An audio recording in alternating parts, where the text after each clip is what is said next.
नमस्कार। आज तारीख है 17 जून 2025 और आज हम एक ऐसे मामले पर बात कर रहे हैं जो काफी चौंकाने वाला है। ये कहानी शुरू होती है 11 मई 2025 को हुई एक शादी से, राजा रघुवंशी और सोनम रघुवंशी।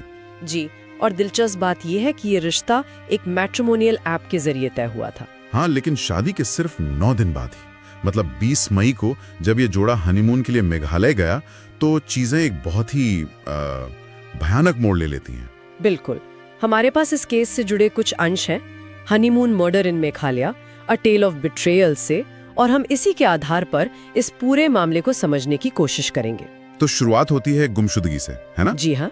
23 मई को ये जोड़ा मेघालय के सोहरा, जिसे हम चेरापूंजी के नाम से ज्यादा जानते हैं, वहां से लापता हो गया। अच्छा। उन्हें आखिरी बार नोंगरीट गांव के पास सुबह अपने होमस्टे से निकलते देखा गया था। बाद में एक लोकल गाइड ने बताया कि उसने उन्हें 3 और लोगों के साथ देखा था जो हिंदी बोल रहे थे। ये थोड़ी अजीब बात थी वहां के हिसाब से। तो चलिए इस मामले की परतों को खोलते हैं। चीजें और गंभीर तब हो गईं जब 2 जून को राजा का शव मिला। हाँ, विसोडोंग फॉल्स के पास एक गहरी खाई में, और पोस्टमार्टम रिपोर्ट में भी काफी कुछ साफ कर दिया। क्या पता चला पोस्टमार्टम से? रिपोर्ट में सिर पर किसी तेज धार वाले हथियार से किए गए 2 गहरे घावों का जिक्र था। मतलब ये हत्या थी, और सोनम वो तब भी लापता थी। और यहीं से कहानी में एक बड़ा ट्विस्ट आता है ना, सोनम का सरेंडर। बिल्कुल। 7 जून को, यानी लापता होने के करीब 2 हफ्ते बाद, सोनम रघुवंशी अचानक उत्तर प्रदेश के गाजीपुर में पुलिस के सामने सरेंडर कर देती है। गाजीपुर में? मेघालय से इतनी दूर? जी, और इसके फौरन बाद मेघालय पुलिस एक्शन में आती है और 4 और लोगों को गिरफ्तार करती है। ये 4 लोग कौन थे? इनमें एक था राज कुशवाहा। ये सोनम का कथित प्रेमी बताया जा रहा है और उसके परिवार के बिजनेस में अकाउंटेंट भी था। और बाकी 3 उसके साथी थे, विशाल सिंह चौहान, आकाश राजपूत और आनंद कुर्मी। वो तो मतलब एक प्रेमी का एंगल भी सामने आ गया। हाँ, और यहाँ से चीजें और ज्यादा उलझ जाती हैं। जांच में जो सामने आया वो कोई अचानक हुआ हादसा या गुस्से में किया गया अपराध नहीं था। तो फिर क्या था? ये एक पूरी सोची समझी साजिश थी।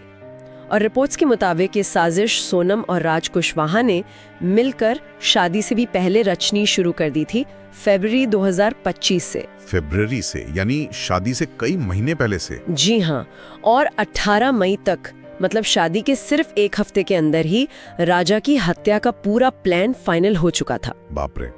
और ये हत्या हुई कैसे? क्या पहले भी कोशिश हुई थी? हाँ, मेघालय पहुंचने के बाद हत्या की 2 शुरुआती कोशिशें नाकाम रही थीं, लेकिन फिर 23 मई को दोपहर करीब 1 से 1:30 बजे के बीच वेसेडोंग फॉल्स के पास इन तीनों साथियों ने, विशाल, आकाश और आनंद ने, कथित तौर पर माचेटे से, मतलब एक तरह के बड़े चाकू से राजा पर हमला किया। और सोनम वो कहाँ थी उस वक्त? कहा जा रहा है कि उसी ने हमले का इशारा भी किया था।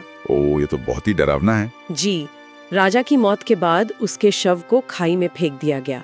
और तो और बाद में शक को दूर करने के लिए सोनम ने राजा के ही फोन से सोशल मीडिया पर एक पोस्ट भी डाला, कुछ 7 जन्मों का साथ जैसा। विश्वास करना मुश्किल है। मतलब ये सब क्यों? क्या मकसद था इसके पीछे? पुलिस के मुताबिक साफ तौर पर मकसद सोनम का राज कुशवाहा के साथ रिश्ता था, और वो राजा से शादी करना ही नहीं चाहती थी। शायद परिवार का दबाव था। और इन तीनों साथियों को क्या मिला? जानकारी के अनुसार इन तीनों को हत्या के लिए कथित तौर पर 50,000 रुपए दिए गए थे, और ये कोई पेशेवर कातिल नहीं थे, बल्कि राज के ही दोस्त और रिश्तेदार बताए जा रहे हैं। 50,000 रुपए बस? खैर, पुलिस के पास सबूत क्या है?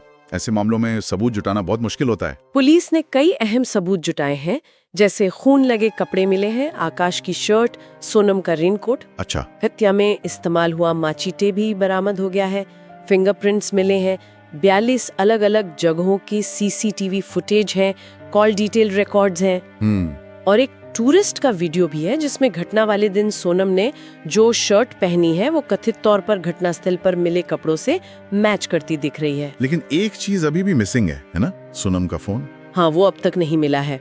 वो एक बहुत अहम सबूत हो सकता था। जाहिर है राजा का परिवार तो पूरी तरह टूट गया होगा, वो न्याय मांग रहे हैं। जी, वो गहरे सदमे में है और नार्को टेस्ट की मांग कर रहे हैं ताकि पूरी सच्चाई सामने आ सके। और ये भी सुना कि सोनम के भाई ने भी उसका साथ छोड़ दिया है। हाँ, ये भी एक अहम बात है।